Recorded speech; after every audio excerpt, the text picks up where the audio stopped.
وسراجا منيرا أما بعد فقد قال الله تبارك وتعالى عز وجل فأعوذ بالله السميع العليم من الشيطان الرجيم بسم الله الرحمن الرحيم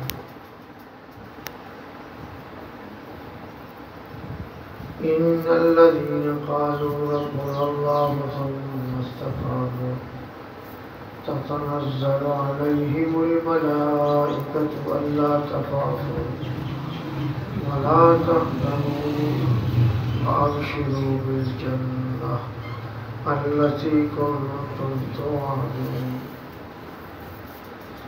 نحن أولياؤكم في الحياة الدنيا وفي الآخرة ولكم فيها ما تشتهي أنفسكم ولكم فيها ما تبتغون نزلا من غفور رحيم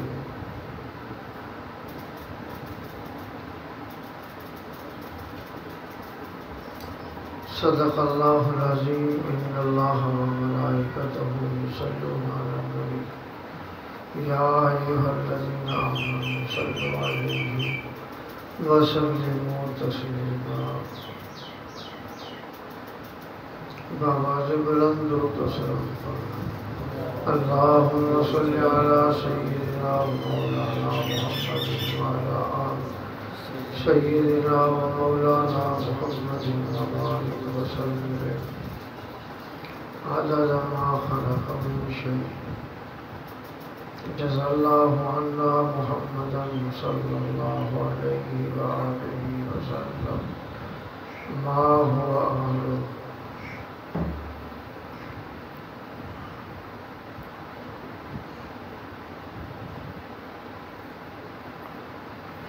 إن الذين قالوا ربنا الله ثم استقاموا تتنزل عليهم الملائكة إن الذين یقیناً وہ لوگ جنہوں نے قالوا کہا ربنا رب ہمارا اللہ تعالی ہے ثم استقاموا تتنزل عليهم الملائکہ ثم استقاموا پھر اس پر ثابت قدم رہے تتنزل نازل ہوتے ہیں علیہم ان پر الملائکۃ فرشتے اللہ تخافوا ولا تحزنوا یہ کہتے ہوئے کہ نہ ڈرو اور نہ غم کرو وَأَبْشِرُوا بِالْجَنَّةِ الَّتِي كُنْتُمْ تُوعَدُونَ وَأَبْشِرُوا اور خوش ہو جاؤ بالجنہ اس جنت کی بشارت سے التی جس کا کنتم توعدون تم سے وعدہ کیا جاتا تھا نحن اولیاؤکم فی الحیات الدنیا وفی الآخرہ نحن اولیاؤکم ہم تمہارے ساتھی ہیں فی الحیات الدنیا دنیاوی زندگی میں وفی الآخرہ اور آخرت کی زندگی میں وَلَكُمْ فِيهَا مَا تَشْتَهِي أَنفُسُكُمْ وَلَكُمْ اور تمہیں فیہا وہاں ما تشتہی ہر وہ چیز ملے گی جس کو چاہے گا انفسکم وَلَكُمْ فِيهَا مَا تَدَّعُونَ انفسکم تمہارا جی وَلَكُمْ اور تمہیں وہاں فیہا وہاں ما تدعون ہر وہ چیز ملے گی جو تم منگواؤ گے نزلا من غفور الرحیم نزلا یہ مہمان نوازی ہوگی من غفور الرحیم اس ہستی کی طرف سے جو غفور الرحیم ہے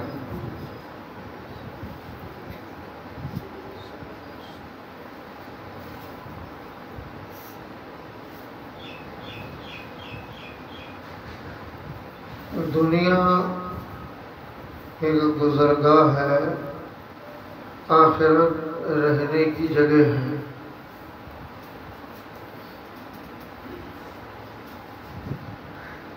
انسان کو اللہ تعالیٰ نے حضرت آدم علیہ نبینا و علیہ الصلاۃ والتسلیم کی شکل و صورت میں دنیا میں بھیجا،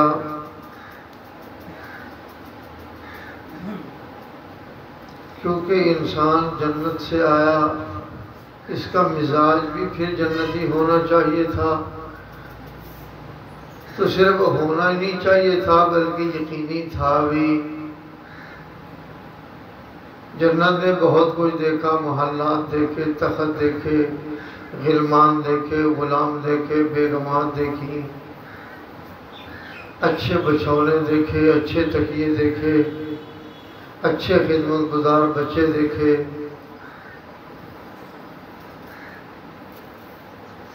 جو دیکھا تھا گرچہ عقل کے پردوں میں کھو گیا، لیکن پھر بھی انسان میں کچھ نہ کچھ کسک باقی ہے۔ یہ دنیا کو جنت بنانے پر تلا ہوا ہے، شاید یوں ہے اسی کو جنت بنا دو، حالانکہ دنیا جنت بنتی نہیں ہے۔ اس کی دنیا جنت ہے جس کو اللہ نے اپنی اور اپنے محبوب پاک اور حضرات اہل بیت و صحابہ اولیاء کرام رضوان اللہ تعالی علیہم و سلام اللہ تعالی علیہم اجمعین کی محبت عطا فرمائے۔ جو ان کی محبت سے دور ہے وہ یقین کر لو دنیا میں ہی جنت سے دور ہے، چاہے وہ جتنی بھی خوش فہمیوں میں مبتلا ہو گئے جنت میری ہے، جنت اس کی نہیں ہے۔ جنت کے لیے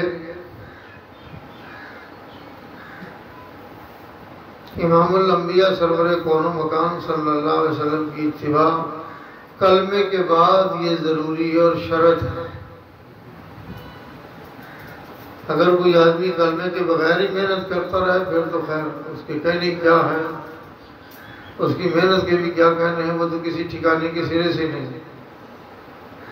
اگر کلمہ پڑھا ہے پھر محنت کر رہا ہے، پھر کچھ نہ کچھ تو نتیجہ برآمد ہونے کی آس امید ہے۔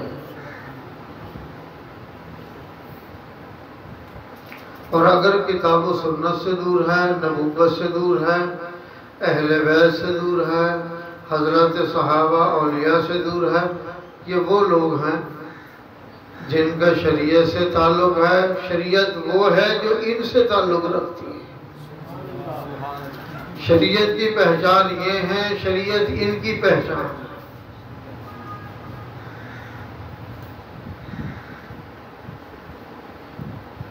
تو رب تعالی نے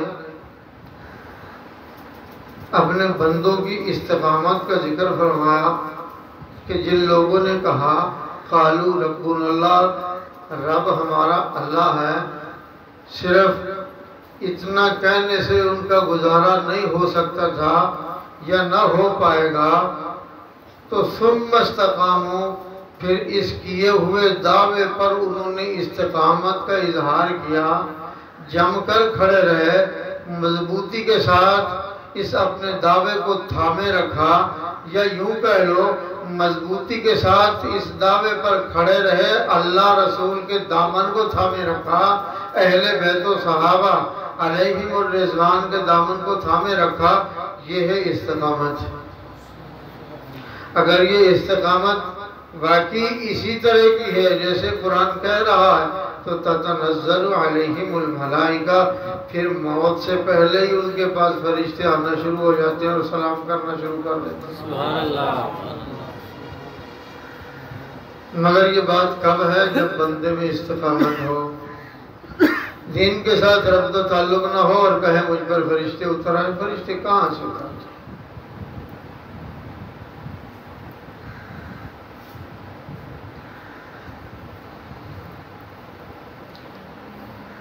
سیدنا حضرت ابو بکر صدیق رضی اللہ تعالیٰ عنہ نے اسلام قبول کیا،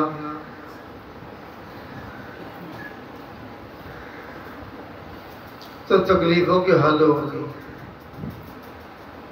لیکن برادری تمام جتن کرنے کے بعد، تمام کاوشیں کرنے کے باوجود اس میں کامیاب نہ ہو پائی کہ وہ دوبارہ اسلام کو چھوڑ کر ہمارے ساتھ ہو جائیں۔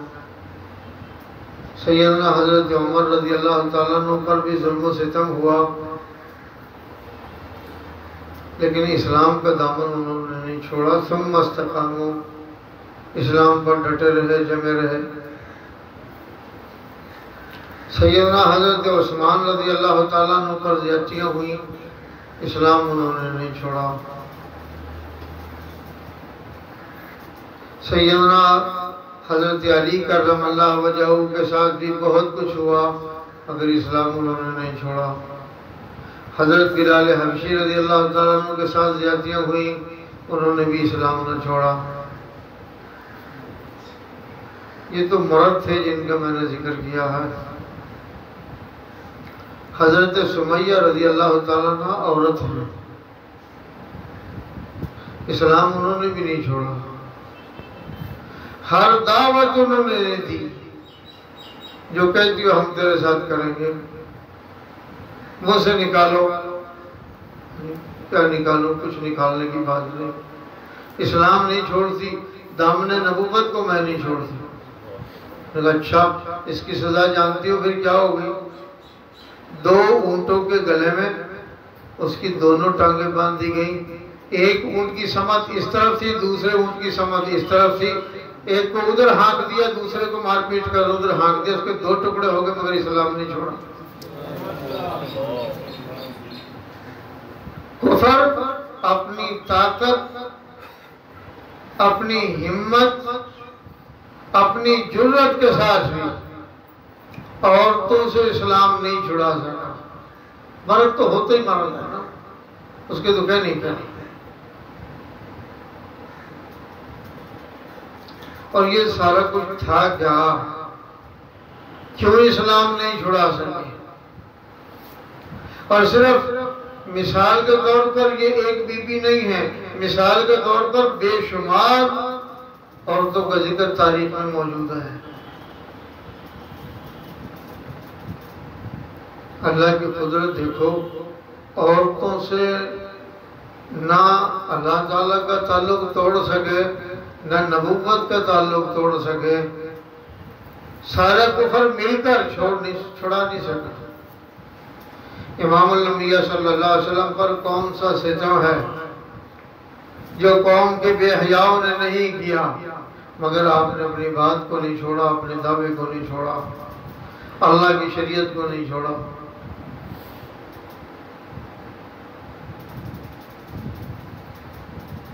تو پھر زندگی میں فرشتے کیوں نہ آئیں؟ زندگی میں فرشتے پاس کیوں نہ آئیں؟ ان کی خدمت میں کیوں حاضر نہ ہوں؟ ایک صحابی ہیں، ان کی پیٹھ پر جڑ دار ایک گھوڑا نکل آیا،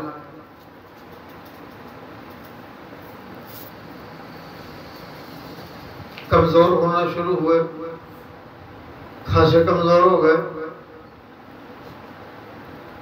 تھوڑا عرصہ گزرا، پھر موٹے تازہ ہونا شروع ہوئے، رنگ سرخ ہونا شروع ہو گیا، اور جردار گھوڑے میں تکلیف اور ٹیس ایسی تھی، دن اور رات، صبح اور شام برابر جاری رہتی تھی، گویا کہ چس چس اس میں ہوتی رہتی تھی۔ جن میں حضرات صحابہ علیہم الرضوان ان سے ملنے کے لیے جاتے ہیں، سیدھے لیٹ نہیں سکتے تھے، الٹے لیٹتے، بڑی دقت سے بیچارے بیٹھتے۔ حضرات صحابہ علیہم الرضوان میں سے کسی نے دریافت کیا، کیا وجہ ہے؟ چند دن پہلے تو تمہاری حالت بہت کمزور تھی اور اب تم بہت توانا دکھائی دیتے ہو۔ فرمان لگی اللہ کی مجھ پر مہربانی ہے، اس کی عنایت ہے، دن بھر حضرات صحابہ میرے ملنے کو آتے ہیں، رات بھر فرشتے لائن لگا کر میرے ساتھ سلام مصافحہ کرتے رہتے ہیں۔ سبحان اللہ۔ تو مجھے تکلیف کا احساس نہیں ہوتا، اس لیے میں اب توانا ہو گیا ہوں، اس لیے میری رنگت میں تبدیلی آ گئی ہے، میرا رنگ سرخ ہو گیا، شوق ہو گیا، اور بے شمار تاریخ میں واقعات ہیں۔ مجھے صرف یہ بتانا ہے کہ استقامت کا مظاہرہ کرو گے، جو پہلوں نے کیا ہے نتیجہ آپ کے سامنے ہے۔ اگر آپ کرو گے تو پھر نتیجہ آپ کے سامنے ہی ہوگا، یا آپ کے اولادوں کے سامنے ہوگا، یا آپ کے خاندانوں کے سامنے ہوگا۔ تو قالوا ربنا اللہ ثم استقاموا، جنہوں نے یہ بات کہہ دی کہ رب ہمارا اللہ ہے، رب کے معنی پالنے والے کے ہیں۔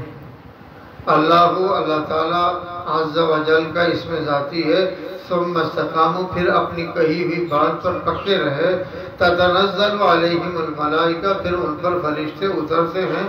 اللہ تخافوا ولا تحزنوا، اور یہ کہتے ہوئے کہ نہ ڈرو اور نہ غم کرو، وابشروا بالجنہ، اور خوش ہو جاؤ، تمہیں بشارت ہے بالجنہ، جنتی ہونے کی، یا جنت کی تمہیں بشارت ہے۔ التی کنتم توعدون، اور یہ وہ جنت ہے جس کا تم سے وعدہ کیا جاتا تھا کہ اللہ تمہیں جنت دیں گے۔ یہ دنیا ہی میں جنت دکھائی دینے لگتی ہے۔ کہاں کہاں؟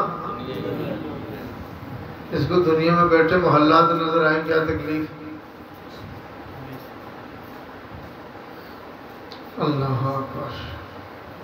نحن اولیاؤکم فی الحیات الدنیا وفی الآخرہ، ہم تمہارے ساتھی ہیں، ہم تمہارے دوست ہیں، فی الحیات الدنیا، دنیاوی زندگی میں بھی، وفی الآخرہ، اور آخرت میں بھی، وَلَكُمْ فِيهَا مَا تَشْتَهِي أَنفُسُكُمْ وَلَكُمْ فِيهَا مَا تَدَّعُونَ، وَلَكُمْ فِيهَا، اور تمہیں وہاں مَا تَشْتَهِي أَنفُسُكُمْ، ہر وہ چیز ملے گی جس کو تمہارا جی چاہے، جس کو تمہارا بولیں یہ بتاؤ تمہارا کس چیز کو جی نہیں چاہتا، وہ چیز بتاؤ۔ اگر مولویانہ مزاج ہے تو ہر میٹھی چیز، اگر شوگر کا مریض ہے پھر بھی بیچارہ پچھتاتا رہتا ہے، میٹھا تو کھاتا بھی رہتا ہے، یہ تو نہیں کہ میٹھا سرے سے چھوڑ دیتا، کھاتا بھی رہتا، پچھتاتا بھی رہتا، اور سب کو کہتا میں میٹھا نہیں کھاتا جی، چاہے پھیکی پیتا ہوں۔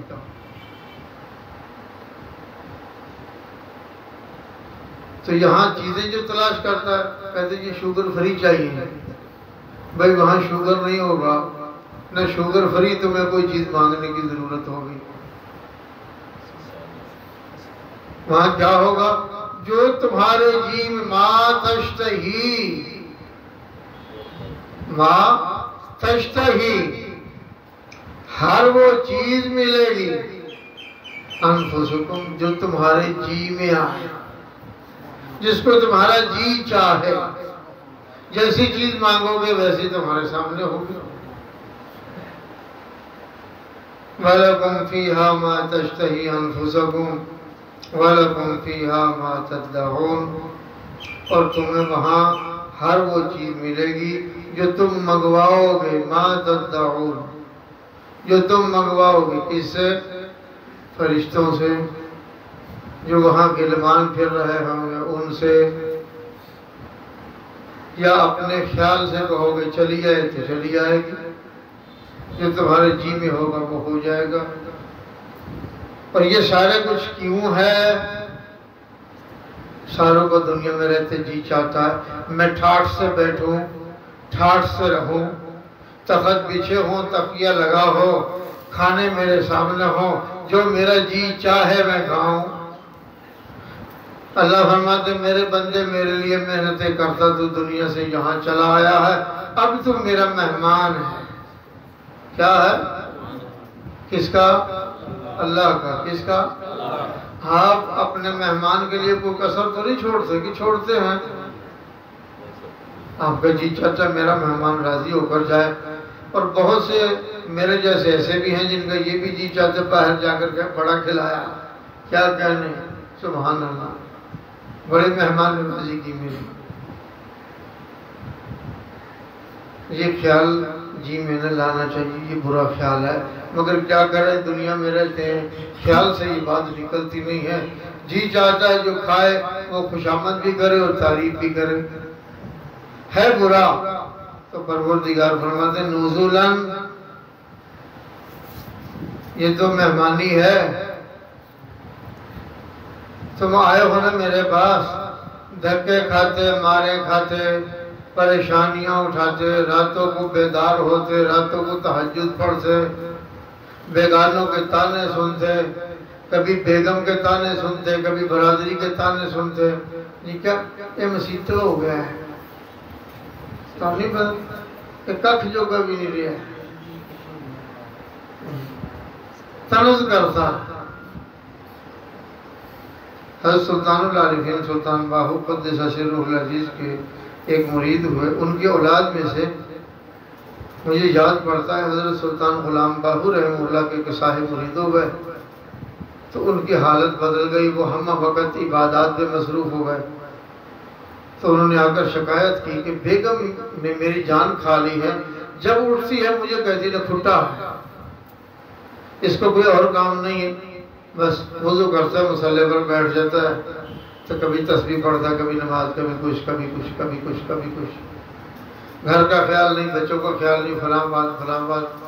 تو حضرت صاحبزادہ سلطان غلام باہو قدس سرہ نے فرمایا میاں جب تمہارے ہاں جانا ہو تو مجھے یاد دلوائیے. حضرت کو اسی علاقے میں پھیرا پڑا، تو انہوں نے کہا حضور یہ میری بیگم ہے، بڑے تان و تشنیع کرتی ہے، میرا حشر گھر چھوڑتی ہے، تو خاموشی سے برداشت کرتا رہتا ہوں. حضرت نے ایک توجہ اس پر فرمائی، اس کا بھی حال اللہ کے قریب ہو گیا، اب وہ بھی مصلی پر بیٹھ گئی. تو حضرت نے تھوڑے عرصے بعد یہ خادم حاضر ہوا، مرید حاضر ہوا، تو حضور نے پوچھا کیا حال ہے؟ انہوں نے کہا حضور جو مصیبت میں مبتلا تھا اس سے جان چھوٹ گئی، وہ بھی یہی کرتی ہے، میں بھی یہی کرتا ہوں. مطلب کیا، وہ دونوں میں سے نہ کھٹا کوئی نہ رہا، دونوں ایک ساتھ. چاہیے تو یہ تھا اللہ رسول کو نہ ماننے والا نہ کھٹا ہوتا، نماز نہ پڑھنے والا نہ کھٹا ہوتا، غریب کا خیال نہ رکھنے والا نہ کھٹا ہوتا، بیوہ کا خیال نہ رکھنے والا نہ کھٹا ہوتا، یتیموں کے سر پر ہاتھ نہ رکھنے والا نہ کھٹا ہوتا، کسی مسافر کا خیال نہ رکھنے والا نہ کھٹا ہوتا. الٹی گنگا بہنے لگی، برے زیادہ ہو گئے، اچھے کو کہنے لگا یہ برا ہے، یہ بہت برا ہے، ہر وقت مسجد میں رہتا. نزولاً من غفور، اور میرے بندے جب تو میرے پاس آئے گا میں پھر تیری مہمان نوازی کروں گا. من غفور الرحیم، اور یہ تیرے لیے مہمان نوازی جو ہو رہی ہے، جو ذات عالی کر رہی ہے، وہ غفور بھی ہے رحیم بھی ہے. مطلب کیا، تیرا حال جنت جانے کا نہ تھا، مسجد میں ضرور بیٹھا تھا، نوافل ضرور ادا کر رہا تھا، تسبیحاں ضرور پڑھ رہا تھا، مگر تیرے اندر کا حال کچھ بگڑا ہوا تھا. اس غفور نے بخشش کا معاملہ تیرے ساتھ کر دیا، اس رحیم ذات نے رحم کا معاملہ کر دیا ہے، تیری رعایت کر دی. تیرا حال لوگوں سے چھپا ہوا تھا، لوگ کہتے تھے بہت اچھا ہے، بڑا نیک ہے، اسی گواہی پر اللہ نے پردہ ڈال کر تجھے جنت میں کھڑا کر دیا. لے آجا اب مزے لوٹ، کھاتا چلا جا. سبحان ربک رب العزت عما یصفون.